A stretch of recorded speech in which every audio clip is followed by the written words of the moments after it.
Welcome into FanDuel TV. Megan Payton, Dubs Anderson. We are getting set for a great handicapping show for the inaugural California Crown. Dubs, we're excited. The buzz is hyped. It's going to be electric out there at Santa Anita. And I can't wait to get some of our experts' takes on some great racing over there. Yeah, and this is what it's all about. It's high octane, some of the best racing that we'll see all season long out here on the West Coast, and it's got a real glitz and glamour lifestyle feel to it. The likes of Shabuzi, Little Yachty, they're performing later on as $1 million for the headlining event in the California Crown. So a lot of different ways to jump in and even better wagering to be had. So, of course, it's not just going to be us two chopping it up. Who else do we have joining the show? Matt Bernier, welcome to the party. Handicapping expert. He is going to be our go-to source throughout the entire day, where we're looking, where's the value, what horses you should be eyeing on. Matt Bernier, how are you doing? I'm good, guys. I'm looking forward to this weekend. It's good to have Santa Anita back in the fold, but specifically on opening weekend and Saturday, where really both days, Saturday and Sunday, where you've got graded stakes action both days, Breeders' Cup winning your in implications, and more importantly, from a gambling standpoint, sort of the unveiling of these new wagers that Santa Anita has put together. And not only, I think, are they going to return giant sort of returns if you end up cashing on something, more importantly, they're player friendly. You're looking at low takeouts. You're looking at a little bit change as far as the barrier of entry, some of the higher denominations. But I think that inherently will create some big payouts. And as horse players, that's all we can ask for, right? How about the vibes? I feel like expectations for this weekend out of the Great Race Place. We were just talking entertainment, food, everything. It seems like it is going to be an absolute party out there. Yeah, think of it a little bit like the West Coast version of the Pegasus that we see every January down at Gulfstream Park, trying to bring everything out west. And I think this could end up being a really nice sort of series going forward. You bring in some other events as well, but the focal point being you've got the big racing down in South Florida in January. You've got the big race out there at Santa Anita coming up in September. And I think this is going to be a nice sort of, you're going to have connections that start to point to these 2 days in particular, both at the kickoff of the season and possibly leading into the Breeders' Cup as well. We've got 5 stakes races on the menu Saturday afternoon. A lot of great wagering to be had. Matt Bernier, I hope those shoulders are ready for some heavy lift, and we are going to be leaning on you, my guy. But that's not all we have here for the special. I'm getting the mail that Christina Blacker is actually live on the backside, who's catching up with a very special guest, C Breezy. Welcome to the show. Who have you got over the shoulder? Hey guys, great to be with you and great to be talking about the California Crown. And I'm excited for the handicapping for Matt Bernier. I'm excited to hear from you all, but this is the real star of the show and one of the stars of the weekend. This is the $12 million man. This is Senor Buscador. He is entered in the inaugural California Crown. This is a horse that actually ran in this race last year when it was previously known as the Awesome Again. And as I said on social media, some of us are old enough to remember when it was called the Goodwood. He was third in the race last year, using it as a prep into the Breeders' Cup Classic. He would ended up 7th after rallying from off the pace. But 2024, and he's got some personality. 2024 has been an amazing year. He traveled internationally after kicking off the season with a second place effort in the Pegasus at Gulfstream. He would win the Saudi Cup, and that is what contributes to his earnings. Lifetime earnings over $12.7 million for this guy. He stayed in the Middle East, went to the Dubai World Cup, ended up third by 9 lengths that day. And then trainer Todd Fincher gave him quite a bit of rest off the international trip, really kind of let him let down, let him relax, let him get his feet back underneath him. And he returned at Del Mar, you'll remember, in the Pat O'Brien at 7 furlongs. Now that race was really never going to set up for a horse like him. He needs added distance. He needs a track that you can really close on. And we saw a lot of speed favoring days at Del Mar. So I think they really treated it as a true prep. He would end up 4th across the wire. And in my eyes, he didn't lose anything that day. I think Matt and I were on for the race, or a couple of us were just kind of chatting about it a little bit. He ended up getting some fitness out of that effort. He stayed down at Del Mar, trained, put in a nice 5 furlong workout over the final weekend at Del Mar, and then has had a little blowout here at Santa Anita in advance of the race on Saturday. I'm keeping my distance because as cute as he is and as sweet as he looks, he does bite, I've been told by trainer Todd Fincher.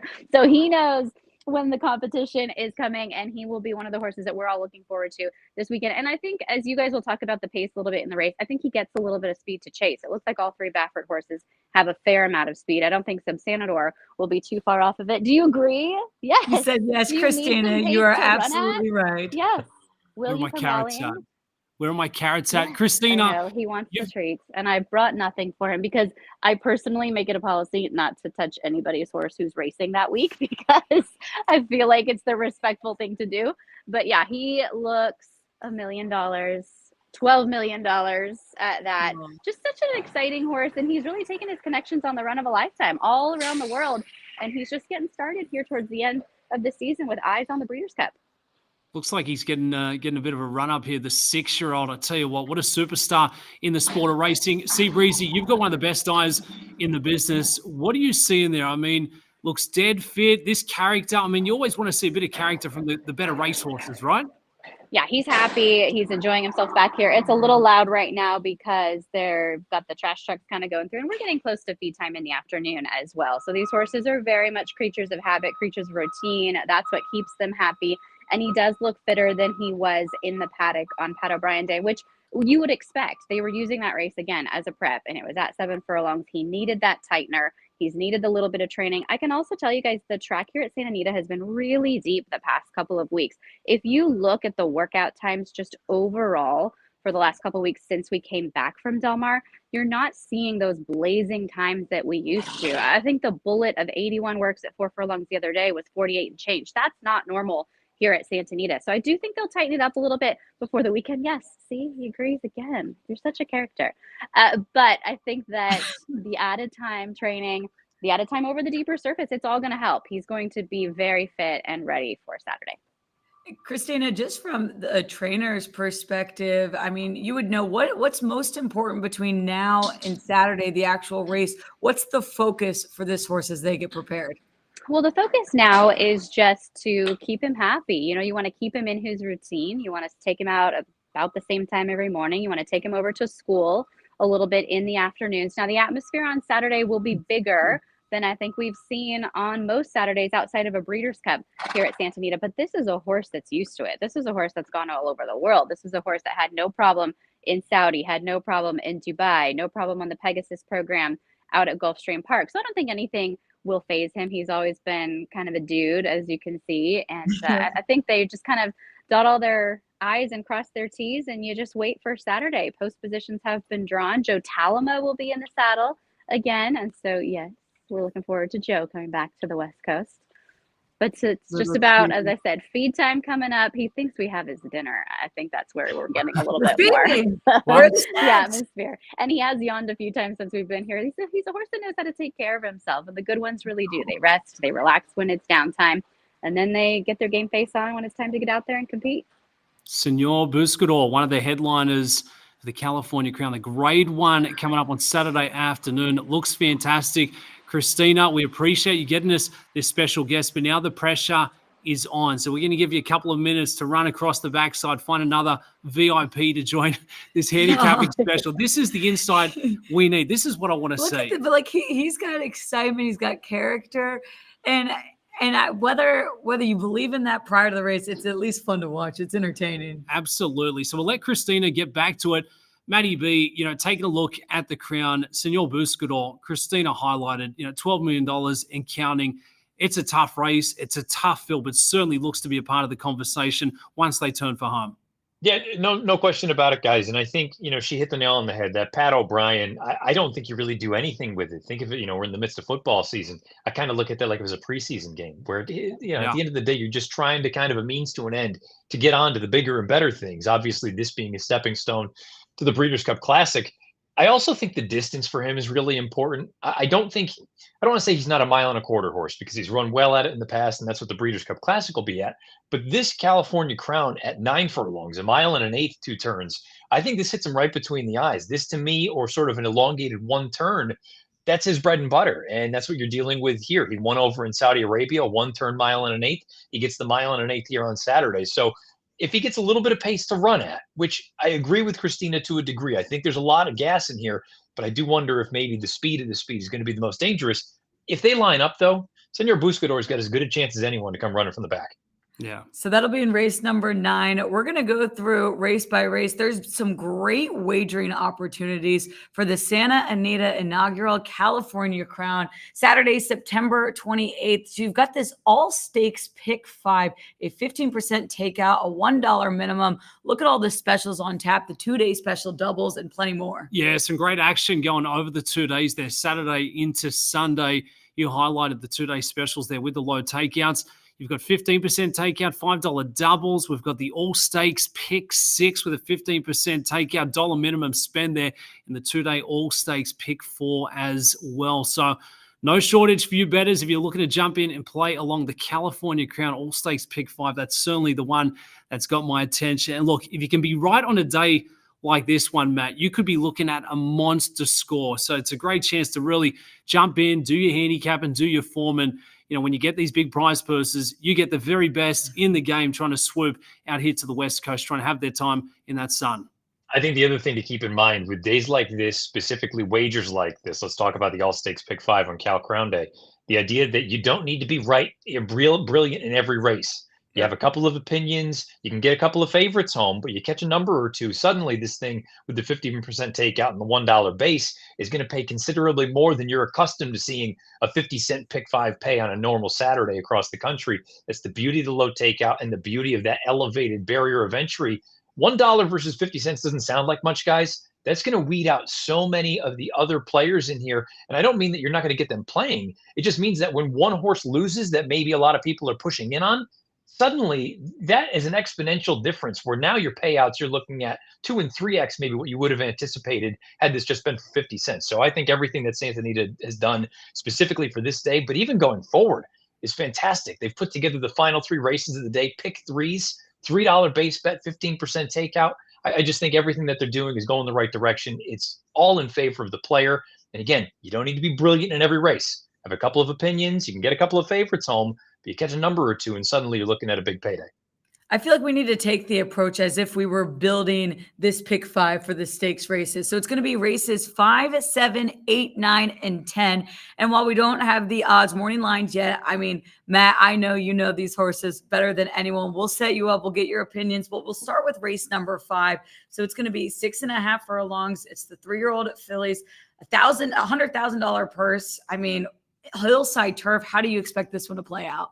This, to me, of the 5 race sequence, this might be the most difficult one to get through, which is interesting because it's the kickoff leg.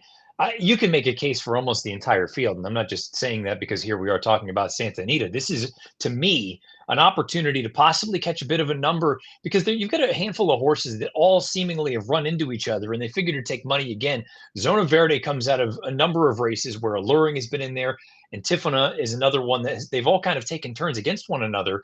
And I think they're going to continue to take a lot of support from the wagering public. I don't think they've got any real edge on this field, specifically because we're going down the hill at 6.5 furlongs. Lately, a lot of these girls have been campaigned at a mile and an eighth going 2 turns.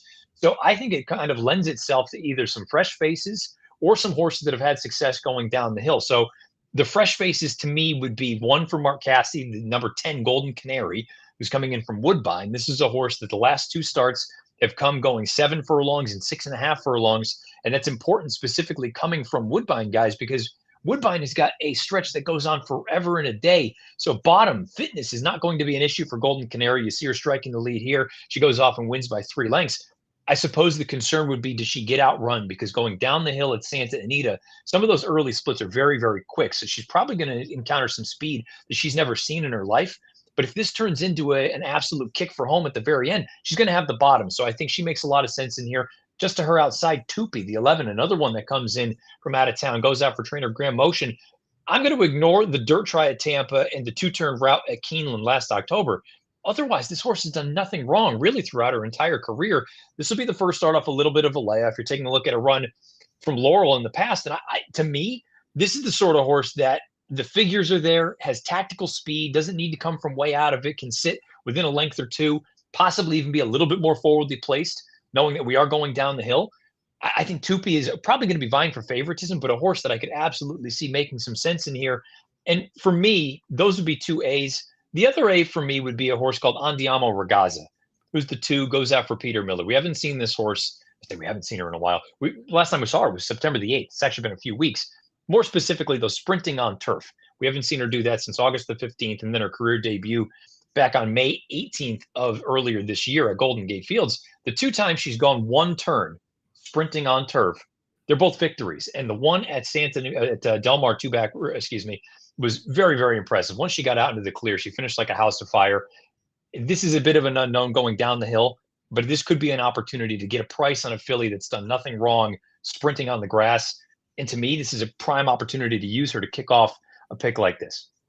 Go on the 6.5 furlongs out there on the hillside turf, the Unzip Me. What about the inside runner, Dreamfire? Bit of an early speed type here, Matt. Hasn't been seen in a minute. Has been on the sidelines a good 11 months, but always had a lot of success contending here at the Great Race Place. What do you make of the chances for it? And what do you expect the course to favour in terms of bias if we get some good weather, which is projected over the next couple of days? She would be a backup for me in here, Dreamfire. I don't have her on that top line. I think there are three horses that I've kind of separated from everyone else. But Dreamfire, another filly, she's done nothing wrong. The only loss in her career was in the Breeders' Cup last fall. My concern would be coming off this kind of a layoff, guys, because there is enough speed in here. They're going to go pretty hard early on. And Dubs, to your point, she's kind of a speed type. So not only is she coming off the layoff, but she's going to have to deal with some other gas in the race early on. I don't doubt her ability. I just wonder if the dynamics of the race set up ideally for her. Maybe she gets a little bit short at the end of the run. Keep in mind, it is 6.5 furlongs, and maybe one of these other fillies that's got a little bit more recency can take advantage of that. I'll use her as a backup, but again, she's not going to be on a top line for me. How about Omaha Girl will be going off post position 9? Did get a win in the last out, but most likely, I mean, this is going to be the toughest race moving up in class here. 3 wins in 7 starts. Hasn't raced in a little bit of time. What did you make of Omaha Girl? I like her a little bit. I think she's sneaky in here because when I look at horses turning back in distance, meaning going from that 2-turn configuration, we're taking a look at one of the runs from Del Mar right now, going down the hill. I like horses that have got a little bit of early speed because that to me means that you can stay within shouting distance of the front, but on that turn back, you're going to have that bottom. You're going to be able to outfinish some of the other proper speeds in here. So Omaha Girl, maybe the figs are a little bit light compared to some of the other main contenders in here. But I think she's got a really nice chance to sit a beautiful trip and actually be able to get first run on the deep closers, but not be so far behind those early speeds that she doesn't have a chance to make up that ground at a big number. What I'm projecting to be a big number. I can't imagine she ends up being one of the favorites. I think she's got a really good chance, at the very least, to hit the board. So if you're playing exactas and tries, I'd certainly use her throughout. But as far as this pick 5 is concerned, I'm going to be using her on top as well. That's what I'm wanting to know. This pick 5 is what we're concerned about. So in race 5, are you doing 3 selections or how are you going to do it?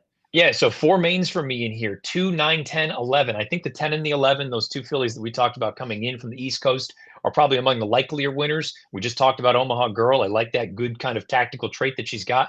And then the 2, Andiamo Regaz. If I needed to make a pick, she's where I would go with the hopes that she just is genuinely a proper turf sprinter through and through. Tell you what, that's a tough race to get things moving in the right direction. The All Stakes pick 5 there on Saturday for California Crown Day. So that's race 5. Maddie's telling us it's not going to be so straightforward. We may need a couple there. In terms of the different ways to jump in, well, let's turn to race number 7, second leg for the pick 5. It looks to be a very tough one here with the John Henry Turf Championship. It's not all about Bob Baffert for this one, Matt. Phil D'Amato certainly has the big contenders. Yeah, he certainly does. And I think a lot of people are going to look at one of my old favorites, Gold Phoenix. He's coming out of a win in the Del Mar Handicap. This distance would be the only concern I would have with him. Keep in mind, we're going 1.25 miles versus the 1 3/8 of that Del Mar Handicap when we last saw Gold Phoenix and Dicey Mochara and Balnikov. And this is that replay that we're looking at right now. Talk about a dream trip for Gold Phoenix up the wood, white hat on. Kyle Frey was aboard this day. Obviously, it was a career day for Kyle Frey. Outside, Balnikov, if you like Gold Phoenix, you kind of have to like Balnikov because he was following Gold Phoenix turning for home and he had to wheel out to the outside. And this is another run from Balnikov from earlier in the year. We know on his best day, he can fire a big, big shot. So while I like both of them, there is another horse trained by Phil D'Amato that I'm a little bit more intrigued with. I'll use Gold Phoenix as a backup line. I'll use Balnikov as a backup line. Dicey Mochara for Leonard Powell, maybe, maybe not. That Del Mar Handicap, again, he kind of had the run of the race. The other Phil D'Amato that I really like in here is the 3, the Van Propos. This is going to be a horse that's trying stakes company in the United States for the first time. And the most recent run at Del Mar, I think, is an indication of what this horse could possibly be. Really never looked like a loser at any point in this run. Got a nice split beneath Antonio Fresu and was able to kick on and really never took a deep breath in this race.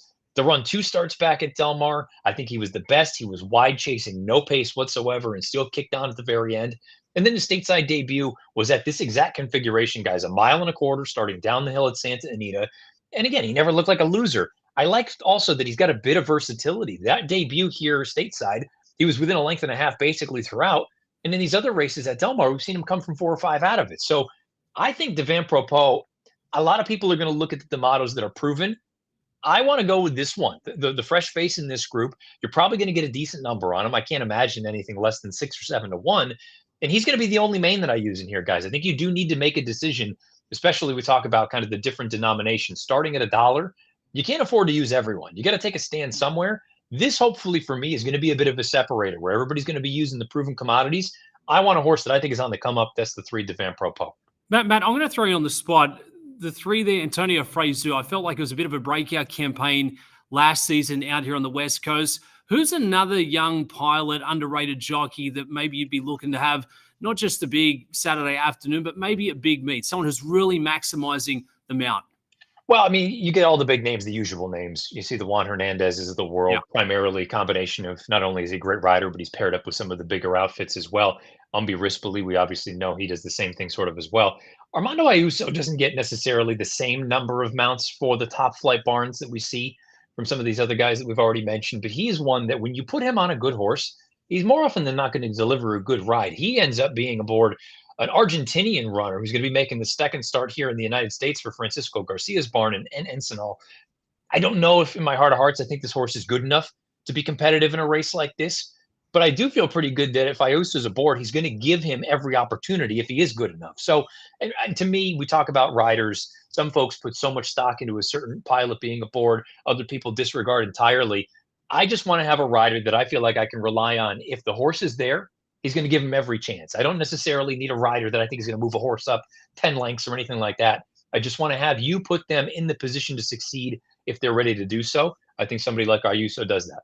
Good point. And Antonio Fresu, he will be aboard the 3. Matt, your top endorsement here. Speaking of pace scenario for this race, I mean, you look at the 3, a bit of an off the pace, kind of middle of the pack. Is that how you expect the race to pan out?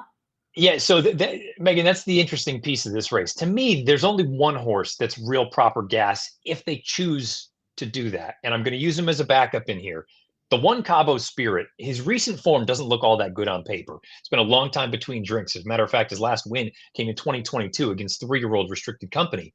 But 2 starts back, he ran in that restricted wicker down at Del Mar. The pace was off the charts fast. He was involved with first piece. There was one other horse that was involved in the pace as well.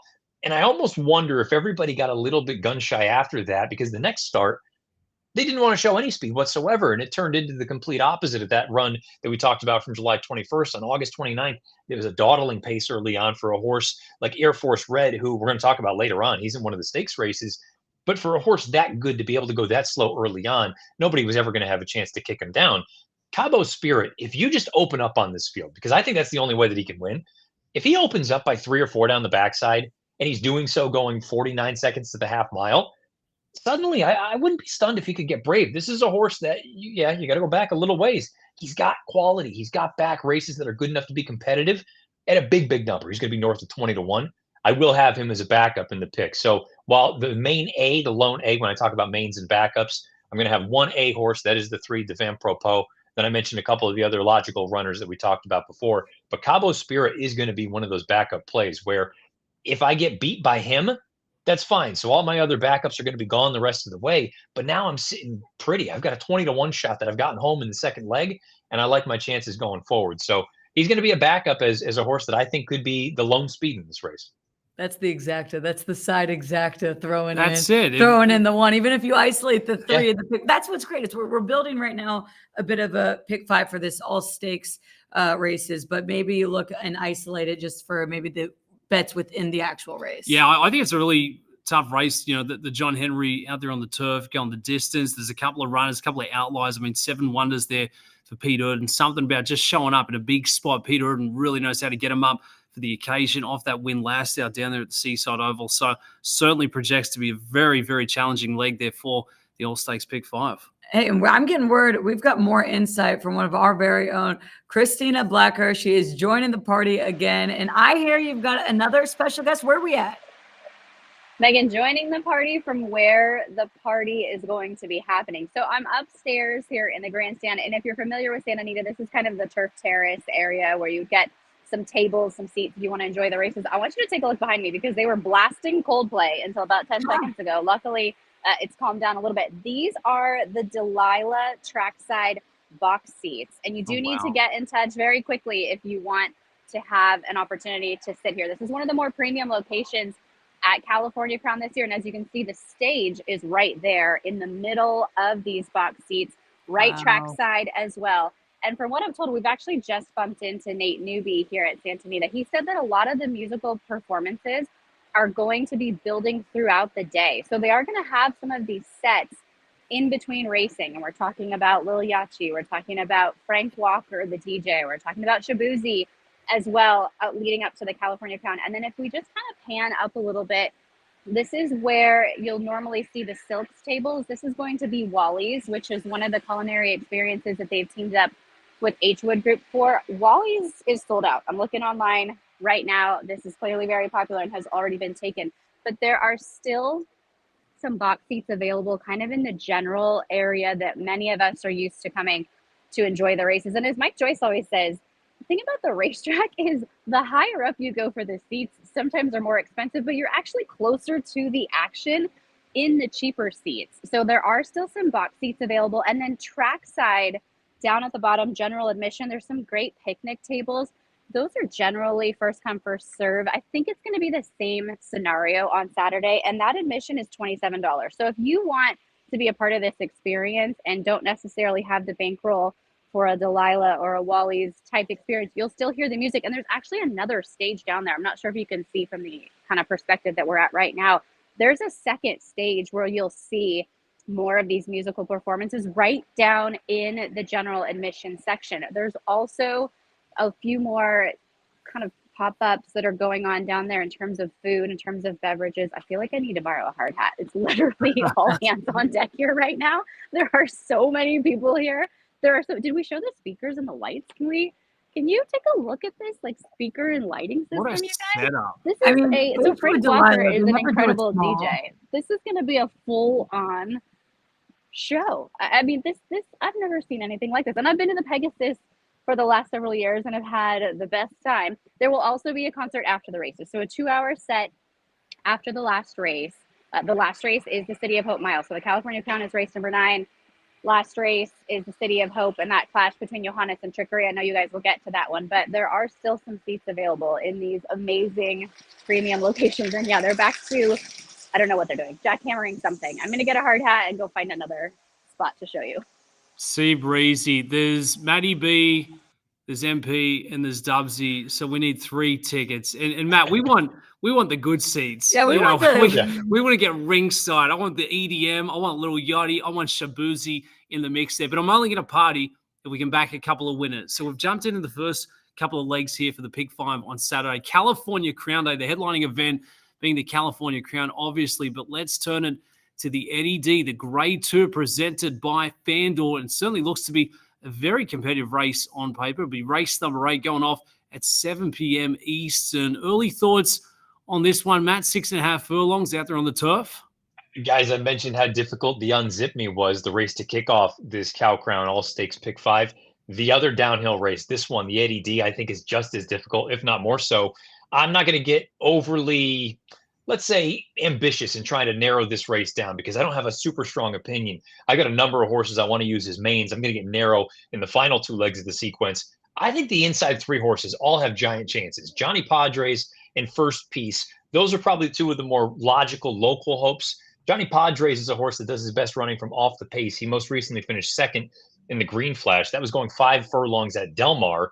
And rallying the way that he did to only lose by a half length or 3/4 of a length to Motorius, who, if he were in this race, he would clearly be the favorite, I think speaks volumes to where he is form-wise. This is a horse I think is going the right direction. Umbi Rispoli retakes the mount here. First Piece, complete opposite. He is turning back in distance, but he's a horse that's got a little bit more tactical speed. He's not going to come from 100 out of it, but he's probably not out there cutting out the fractions. He's had success going down the hill in the past. The horse that I'm going to throw out to you guys that is going to be a big number, and he's not the likeliest winner, but I'm going to pick him. I hope I'm going to bet him, assuming win price is right there, but I'm using him as an A in this sequence, is the 3 Boss Sully. And I know we've got a backtrack of his run 2 starts back at the end of October. This was at Santa Anita. Now, he gets a little bit goofy with his lead changes. He's in the yellow silks right now. And no real surprise. Goofy with the lead changes. He goes to the sidelines for a long, long time. We didn't see him race again after this until August 17th at Del Mar. But the reason I wanted to show this replay particularly is because he showed that he could stay close to the pace going down the hill. I know I keep talking about that, but they go so fast down the hill. So many times you see good horses just get outrun early on, and then they've got too much work left to do once they cross over the dirt and hit the turf again. At least Boss Sully, I think, can stay close enough. And then you couple that with the fact that he came back off such a long layoff for Brian Coroner, going 5 furlongs. Not only did he win, but he broke sharp and held off some good company. I think there's a lot to like about Boss Sully, with the exception of his debut, which I'll draw a line through. You think he can give any horse their debut? He sprinted on turf 3 times. He's got 3 wins. I like everything about Boss Sully. He's probably going to be 25-1. Horses for courses. Get him out there in the right surface. They're absolutely going to relish. Let's talk about big contender from the outside here. Big Invasion, the East Coast Raider coming out west. Gets one of the best riders in the business, Flavion Prat, aboard for Christophe Clement. Taking a look at that last start, pretty impressive over there at Saratoga. Looks to fire second up here on Saturday. What do you make of the chances from out wide? I would say he's the most likely winner. We're taking a look at the Breeders' Cup Turf Sprint last year. Granted, not the same kind of configuration. This was at 5 furlongs versus going down the hill on Saturday in the Eddie D. I mean, he's got a wicked late kick. It all boils down to trip for him. It always does, really. It's not a matter of will he show up. It's just, is he going to find a path where he can actually unleash that kick? You saw him follow no balls there that day. At Saratoga last time out, he was 100 wide off the far turn and was able to get up in the shadow of the wire. He's the likeliest winner on talent. I hate backing horses like this. On the win end, I'll use him in the pick because I would feel stupid if he knocked me out because he is the likeliest winner. But guys, he really is. You're going to be sweating turning for home because there's a chance that he's still got to pass 6 or 7 horses. If he's got clean run, he's probably going to unleash that kick. But man, at a short number on the win end, I'd be against him from a pick standpoint because I do like some other numbers. I would use him. But boy, he's going to be a tough pill to swallow at a short price. Big Invasion expected to be the favorite in this one. How about the 5, King of Gosford? This could be an interesting play. 4 wins and 11 starts. Had a bit of success out there at Del Mar, finishing runner-up in the last out. What did you make of this one? Well, he's gone down the hill at Santa Anita twice. He's won both of those races. We're taking a look at one of them right now. He's got some similarities, honestly, to Boss Sully, where he's tactical, he's versatile, where he's not going to have to come from 100 out of it, but he's probably not going to be out there setting the pace. I like that he's a little bit gutsy. He's got to dig in this spot. I thought he would go right on by, but that horse down on the inside in the red silks actually battles back. It's a good effort from King Gosford. And Megan, you mentioned that he's coming out of those runs at Del Mar. Those were going 2 turns against good horses. Formidable Man, we know what he's capable of on his best day. Stay Hot has always been a really nice turf horse in Southern California. I like the turn back for him. I think he's got to find another gear, but you're probably going to be rewarded. You're going to be compensated with a nice price if you do still believe. Another runner that continues to get the frequent fly points up is going to be Two Rivers Over, the number 4 in this one. Edward Maldonado takes the mount here for Dougie O'Neill. Dougie Fresh. What do you make of the chances for it? I mean, that travel was back in the back end of March there. Certainly looks to have the upside, the credentials, if we can just find that top gear, Matt. I tell you what, guys, I don't know. I wish I had some sort of a more definitive answer for you. If he shows up with this effort that we're taking a look at, this was the Godolphin Mile. Talent-wise, he's every bit as good as anyone else in here. He's only run on turf 1 time while he's been under Doug O'Neill's tutelage. It was going 2 turns. It was at Del Mar last summer. I don't really care about the race. The problem is prior to that, he had lost 4 races on grass. I don't know that this is his preferred surface. He's 5 for 7 on fast dirt. He's 0 for 5 on turf, and he's only hit the board in 3 occasions. If it just purely was a matter of who is the best horse, you could argue that he's the best in the race, period. I'm not convinced that this is what he wants to do. I'm not going to use him, and I'm acknowledging that he may stuff me in a locker and, be pointing his finger at me at the end of the day. So, Matt, for this race, are we sticking with the 1, 2, and 3? Are you throwing in Big Invasion or leaving him off? I'm going to throw in Big Invasion. I'll give you another horse as well. 1, 2, 3, 11, and don't sleep on the 10. Noble Reflection Okay. is a horse that on his best day, he's proven going down the hill. He's another one that's got a little bit of that tactical gear. He could actually be the one that cuts out the fractions, but at the very least, he's not going to be far off of it. And I think you can ignore the last 2 tries. He ran in that wicker. He was part of that pace 2-back that we talked about, draw a line through that run. And then he went to Kentucky Downs. Not only did he not have to like Kentucky Downs, but he ran into Cogburn. Cogburn might be the best horse in the United States, period, regardless of surface, regardless of configuration. So I don't care about either of those. He gets back to doing what he likes to do, and he's another one that's going to be a giant number. I'm using 5 mains, 1, 2, 3, 10, 11. Basically survive in advance, guys. If we can get through this, I'll feel pretty good going into the final 2 legs.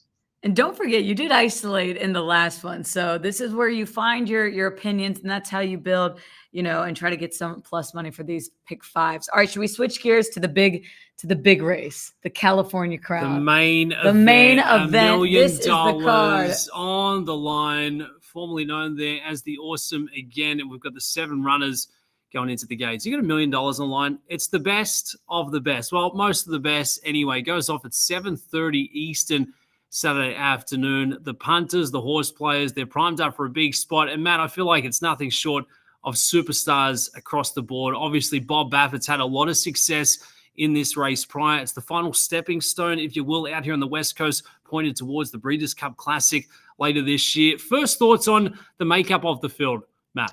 I think it's a really nice field, guys. Like you say, Bob Baffert always has a strong hand in these fields and these races. But even beyond his runners, I think you can make a case for a handful of them. I will say, from a handicapping standpoint, I was pleasantly surprised when I went through this race. I typically try to just whittle down, who do I not like? Who do I think is really up against it? This was a difficult race to do so, but I slowly kind of started putting reasons together why I don't like this horse or this horse or this horse. So we start with the inside 2 runners. Newgate and Subsanador, they ran into each other in the Santa Anita Handicap. That was back at the beginning of March, going 1.25 miles at Santa Anita. Good race from both of them. Newgate came back and bombed over in Dubai. I don't really want to hold that against him. And then Subsanador, he was gone for a little while. He came back kind of dull in the Gold Cup and then won the Philip Island down at Monmouth Park. The reason I don't really want either of them, Subsanador's race that he won in the Island, he finished about a length and change ahead of Il Miracolo. We saw him come back and bomb in the Pacific Classic at Del Mar. I don't think that race overall is all that strong. So I'm against the 2. Newgate, I watched his most recent workout. I wasn't thrilled with it. I think he had to work a little bit harder than I would have liked to have seen. So of the Baffert contingent, I'm throwing him out. I don't want the inside 2 horses. So then you start looking around a little bit. Catone is a nice horse. I just don't think he's quite this good. Let's talk about the outside 2 horses, Senor Buscador and Indispensable. Senor Buscador specifically, we just saw him. Clearly, he's feeling himself out there in the barn. We saw him with Christina. This is his claim to fame. This is the win in the Saudi Cup. I have a sneaking suspicion the 1 1/8 is his preferred distance, but I really think he is truly a 1-turn horse at heart. He can win going 2 turns, but this Saudi Cup was around 1 turn, and there are different horses that like to do different things. This being at 2 turns at 1 1/8, coupled with the fact that he doesn't have a ton of early speed, all of this happening at Santa Anita, I don't love his chances, especially given the price that he's likely to go off at. So the outside 2 horses, I don't want anything to do with. That leaves me with 2. The 3 National Treasure and the 5 Moose. Let's start with Muth. My fear with Muth, coming out of the shared belief, is that he had to work a lot harder than I really would have preferred to see against a horse like Indispensable, who's a nice horse, don't get me wrong. But as far as legitimate contenders for a great one like this, I don't really think Indispensable's there. Muth, you could argue, well, he needed the race. We hadn't seen him since the Arkansas Derby. Bob Baffert's a trainer that doesn't typically need his horses to have a start before you see them take a big step forward. I wanted to see more from Muth in that spot, and that brings us to National Treasure. I've never been the biggest fan of National Treasure. He's a good horse, but I've never thought he was a superstar. I will say, when you let him get out on the front end, like he did here in the Met, he absolutely destroys fields. And I have a sneaking suspicion that this is going to be the exact same thing. Flavian Pratt was aboard. He's been aboard for each of the last 5 starts. You're going to let him roll on the front end and say, come and catch me. Baffert's not going to have his horses duel each other into the ground throughout this entire run. I think National Treasure is the speed of the speed. And I mentioned that Muth, I thought, had to work a little bit harder in that last start than I would have liked to have seen. I don't care about the Whitney for National Treasure. He didn't get out to the front end the way that he wants to. That last workout, 46-4 at Santa Anita on September 20th, that is the absolute patented Baffert, crank him up, ready to go before a big event. I think you're going to see the best version of National Treasure that we've probably ever seen coming up on Saturday. He's the only horse I'm using in this pick 5. Oh, Wow, it is National Treasure, the 3-horse for Bob Baffert. Do we agree with this? How are you approaching it? Preakness winner, right? Yeah, Pace is going to make the race. Certainly has the class and a classy looking type there. Gets one of the best pilots in the business, Flavion Pratt. We highlighted at the tip off of taking a look at this race. Baffert's won it 8 times. Everything out at Santa Anita runs through Bob Baffert. It's going to be the very same here for the inaugural running of the California Crown, the big Grade 1 score. So a bit of early speed signed up for this one, Matt. They are going the distance of 1 mile and an eighth, but it's going to come down to a bit of responsibility here from the jocks. Yeah, it's gonna come down to a lot of speed, pace, and I'm hearing we got to give Christina Blacker the mic because she's got to pick in the race of the day for the California Crown. Christina joining us. All right, the most important question: who's winning it?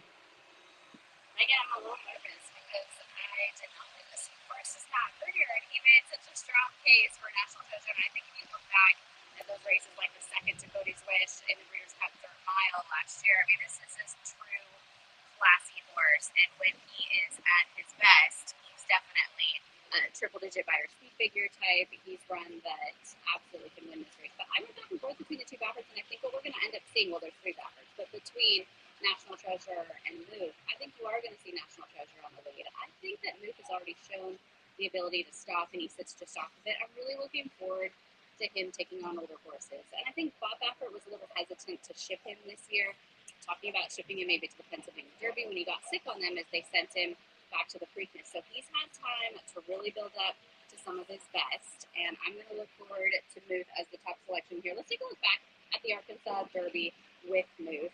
This was 2 starts back for him at the mile and an eighth. Again, same distance that we're going to be competing. He showed the ability to stop just a touch of hill into 4. I think he pulls clear by 2 lengths in the end. We didn't get to see him in the Kentucky Derby as Bob Baffert's horses weren't allowed to compete.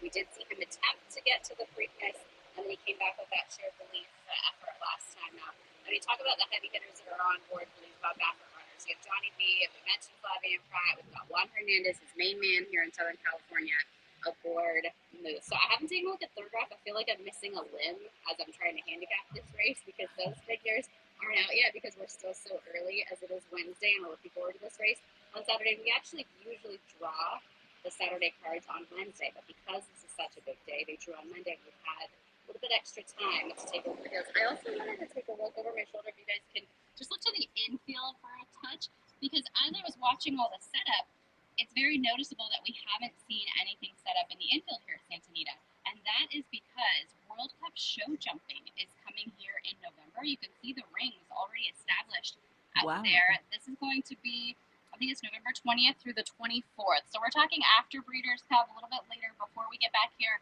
for the traditional meet at Santa Anita. We'll see some other equestrian varieties showing their stuff here at the Great Race Place. They're in full setup mode. I did have a chance to speak with Aiden Butler in between that last hit and coming here to talk to you guys right now. He said it's still Wednesday. You give it another day. By tomorrow, so much more will be set up and established. Same thing for Friday. Same thing, obviously, on Saturday as we get set for this California Crown. It is all hands on deck here today. And Christina, hopefully you caught at the back end of your previous hit. We're looking for tickets. Yeah. Matty B wants ringside, Little Yachty. MP wants to see Shabuzi. I just want to see the California Crown. And I tell you what, there's a lot on the line in terms of punching the ticket into the Breeders' Cup. So a lot of reasons to show up with a big performance on Saturday afternoon. And I think for any of these horses, look, we didn't really have a shipper come in for the California Crown itself, but the Breeders' Cup is in Southern California, so it's nice to be competing in a win-in-your-own event here in SoCal. You don't have to worry about shipping in the next month to get down to Del Mar. From what I understand, they're opening the trunk at Del Mar 12 days before the Breeders' Cup, so you'll have plenty of time to kind of get through the race this weekend, give your horse a bit of a breather, and then get set to ship down there to Del Mar. I also was looking at those works for National Treasure, and as I mentioned to you guys in the first hit, how slow the track has been. That 46 for National Treasure over this track as of this last couple of weeks, that is blazing. Nobody has been able to go that fast over this surface. I mean, and think about the pressure to the extra motivation. And while you look at someone like a Senor Buscador who's done it before with that many people in the crowds, but that can be intimidating for some of these horses that might not haven't been in those situations where the stakes are a bit higher, the vibes are a bit higher, and the pressure's on. Yeah, I think that's something really to keep in mind because we're going to notice that throughout the day on Saturday with the music and with, as Nate Newby told us, they're going to be playing these mini concerts, if you will, in between some of the races. You'll see a few sets go up. So there will be horses probably back in the paddock. Generally, in any of the big days, as the horses are out on track and you're starting to warm up, that's when they will stop the music. But still, it's a lot of people, it's loud, there are lights, there's a lot going on. And horses are very much creatures of habit. And they actually, I read this study about the way that their brains work. They don't compartmentalize things the way that we do. So they can see a bucket on Friday morning that's sitting in the corner of their stall and have no problem with it. You can put that same bucket on Saturday in front of their stall, and they're going to look at it and think it's something brand new. They're not going to realize, oh, that's a bucket. It's the same bucket that I saw yesterday. So everything for a horse in this kind of atmosphere is new, and you need that mental athlete on top of the physical athlete to compete on a day like California Crown. Yeah, it's completely different. Not easy. One of the great ballparks in the game. See, Breezy, we're going to let you get back to it. For anyone watching, you'd probably think this is a promo for Southern California tourism. It looks that great over the back of the shoulder. It's beautiful. And the weather's going to stay the same. We're looking at these kind of mid-80s warm temperatures all through the weekend. Perfect. SoCal doesn't really feel like fall. It feels a little bit like the tail end of summer still. That's what it's all about. I tell you what, if it's jealousy overload, we got you sorted, guys. You can watch and wager along on FanDuel TV. So this will be the headlining event. It sounds like it's a consensus. This race will run through the Bob Baffert runners. $1 million on the line. And Matt, talk to us and talk to the viewers here about why it's so important in regards to being the final stepping stone, at least out here on the West Coast, in trying to punch that ticket in the Breeders' Cup World Championships later this year down there at the Seaside Oval. Well, it's a combination of things, right? Let's start off with just sort of the obvious, this being your last prep to get down to Del Mar to run that 1.25 miles. But of all years, this has really been a year where the division has been topsy-turvy. It's been all over the place. The best horses, they show up sometimes, then they come and lay an egg. And the filly, who Torpedo Anna, it looked like she was a world beater in the Travers. She very nearly lost in the Cotillion a few days ago, and she can run in the distaff anyway. But the point is, it's been a division that's been in flux really all year long. So this race, the California Crown, becomes that much more important because I would say, it's anecdotal, I could look it up, but the idea of losing your final prep leading into the Breeders' Cup is not a recipe for success. Typically, you springboard a win in a prep into a win in the big one. So I think the winner of the California Crown Saturday sets themselves up very well, specifically if they're a horse that's got some early speed to put their best foot forward the first Saturday in November at Del Mar. The one other thing I would add in that's sort of a storyline that people really haven't talked about, as far as National Treasure goes, we've heard all about Fierceness. We've heard about Torpedo Anna and all these horses for Horse of the Year. National Treasure suddenly, if he wins this race on Saturday, he's got the Grade 1 Pegasus. He's got the Grade 1 Met Mile. He'd have the Grade 1 California Crown. And then if he goes and wins the Grade 1 Breeders' Cup Classic, I don't know how he's not Horse of the Year. Yeah. I mean, that's a good case for National Treasure. That's a serious resume. And the horse that let me make sure I'm getting this right. Isolating in the pick 5, correct, Matt? It's it right to the top, Flavian. Don't think twice. Go as fast as you need to for as far I as love you can. it. See, this is where you need to come and you get the aggression, but then you can go and look at some of the other races, add some insurance. So it's all about Bob Baffert. You have to. I mean, we're highlighting what a great day of racing it's going to be, but this is a fantastic betting card. You know, 100%. It's going to be one of the highlights all year long, and the prize pools are going to be ginormous, but you've got to support that strong opinion. Otherwise, you're spending a fortune, and you may walk out with an empty briefcase, if you will, there. So I love the way you've seen it, Matty B. This looks to be the penultimate leg on the All-Stakes pick 5 for Saturday afternoon, California Crown Day out at Santa Anita. Cannot wait, but we still have one final race. If we can get through the highlight, we've got to bring it home in the City of Hope, MP. Can't be a pick 5 without the last race that we're looking at, and that's the City of Hope, a Grade 2 race. They're going to be going a mile out there on the turf. It's for the 3-year-olds and up. Matt, pressure's on. How are we approaching the end of the pick 5? I have a feeling a lot of people will just look at it and say it's Johannes and then everyone else. And truth be told, based on what he's done on turf, I can't really argue with you a great deal. You go to the run 2 starts back in the Shoemaker Mile here at Santa Anita. He was awesome. He just destroyed this field. He's running into some common opponents, including De Jour, who I don't think is quite as good as he was maybe this time last year. If you wanted to single him and just use him and no one else, I really wouldn't be that opposed to it. He's that good. He's that talented for trainer Tim Yakteen. And I'm not even that bothered that they didn't run him again in the Del Mar Mile and they waited to come here for this spot. I think it was all part of the plan. The only other horse that I'm fascinated by, and he needs to improve. There's no doubt about it. I'm going to pick him. I don't know if I'm bold enough to bet him into the teeth of Johannes, but the other main I'm going to use in this pick 5, Johannes the 3 and the 6 Trickery. And we're going to go back and look at the Secretariat right now from the beginning of August at Colonial. He defeats a good field here this day. The runner-up, Brilliant Birdie, all he did was come right back and win a stakes race in a jam. The third-place finisher basically replicated his Beyer speed figure in the next start. I love the way this horse reaches out, stretches out over the ground. He's going to pop to his left lead at the wire. The fascination with Trickery is this, guys. Graham Motion after the race, the day after, had mentioned that the Grade 1 at Keeneland next weekend was probably in the cards or possibly in the cards if they were going to see and test him if he was Breeders' Cup material. And in the time between then and now, they've put him on an airplane and sent him out to California. To me, I get it. Maybe the Keeneland race will come up a little bit tougher, but this race, this to me is the dry run to find out how he handles getting on an airplane and doing X, Y, and Z. And I know he has shipped all over in the past, but he's never gone all the way out west. I think they're doing this with intent. This is the dry run, where if he goes and shows, I think they're going to come right back and run him in the Breeders' Cup as a 3-year-old, taking on good older horses, international milers. He's got to improve, but I think Trickery is very dangerous on Saturday. What about the inside runner here, Matt Du Jour, the one for Bob Baffert out there on the turf course? It doesn't matter if it's on the dirt, if it's on the turf. Bob's got a contender here. Juan Hernandez will get the pilot. 3 wins from 9 starts, a 5-time winner at the distance. We saw last out in the Grade 2 Del Mar Mile down there at the Seaside Oval. Could this be a bit of a bounce back spot?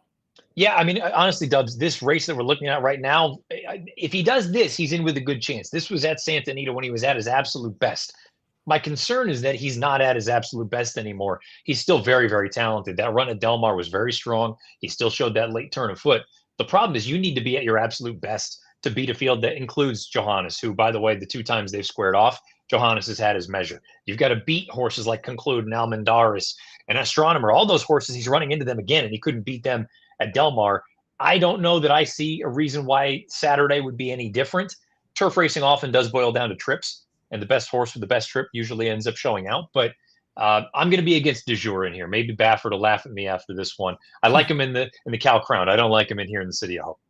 Matt, how about the outside runner in this one? We're looking at Conclude, comes in with 5 wins, 9 starts for the Fildomato barn. Did get the win back at Del Mar, Grade 2 stakes. Did you like the 9? Oh, look, the recipe is very simple for Conclude. This is his crowning achievement, winning that Del Mar Mile. You got to just let him roll out of the starting gate. He's the kind of horse that when he gets out there, he can get brave and he become a tough nut to crack. He's hanging on his left lead. I didn't love to see that as far as the mechanics are concerned, but he could very well be the speed of the speed in this spot. And I don't really think you have to worry about him regressing off of that performance, more so as how fast does he have to go early on to establish that good early position, because he's breaking from the far outside. So if you're Hector Berrios, you got to use him early. You're probably going to be hung a little bit wide around the first turn unless you can clear, which I don't think you quite can. I think he's going to have to work pretty hard early on. He's a good horse. I'm not going to be using him, but I wouldn't be surprised at all if he came right back and followed up that Del Mar effort with another big one Saturday. Could be the early lick of this one drawn from out wide. Conclude. Is that how we conclude this handicapping show for the Saturday afternoon special? California Crown Day from the great race place. Fantastic wagering to be had. Even better racing. We do have the full team live on site. Take a look at that starting lineup for opening weekend. Of course, the feature there on Saturday, the $1 million California Crown. We're taking you through all of the other stakes action on the Saturday card as well. The Eddie D, the John Henry Turf Championship, and the starting squad headlined there by Christina Blacker. Things you love to see. Matt, give us the final thoughts. When you cash this pick 5, where are we going to celebrate, and what's going to be the biggest takeaway come late Saturday afternoon? I think the big takeaway to me is going to be that National Treasure is a serious threat in the Classic, especially because he brings that pace to the equation. I think he touted himself in that workout that Christina was talking about. 46-4 is just so much faster than what we've been seeing at Santa Anita lately. And I maintain Bob Baffert, when the good ones are ready to go prior to their big effort, they fire a bullet, and that was a proper bullet. So I think The story will be national treasure coming out of the California Crown. But from a gambling standpoint, even if you have a hard time with the first couple legs of that pick five, play the late pick three, the $3 base bet, 15% takeout. The late double is $5, 15% takeout. You've got great options all weekend long at Santa Anita. The wagering menu looks absolutely electric out there. So make sure whether you can get out there to Santa Anita or you're watching the coverage, take advantage of all of the multi-wagering options there. The $1 pick five stakes action. We went through it. Matt Bernier gave us the winning pick five. So wishing you the best of luck this weekend. We're going to hopefully get a chance to get out there. And we know that the vibes are going to be electric. Christina, thanks for keeping us up to date. I think that'll do it for us. A couple of special guests. Maddie B, I told you, I hope those shoulders are ready for the heavy lifting. You have carried us through. So let's see if you can carry us through to the promised land on Saturday afternoon. Bring on the California Crown. Guys, we're looking forward to it. Should be a great day of racing, great wagering opportunities, and hopefully we're all walking out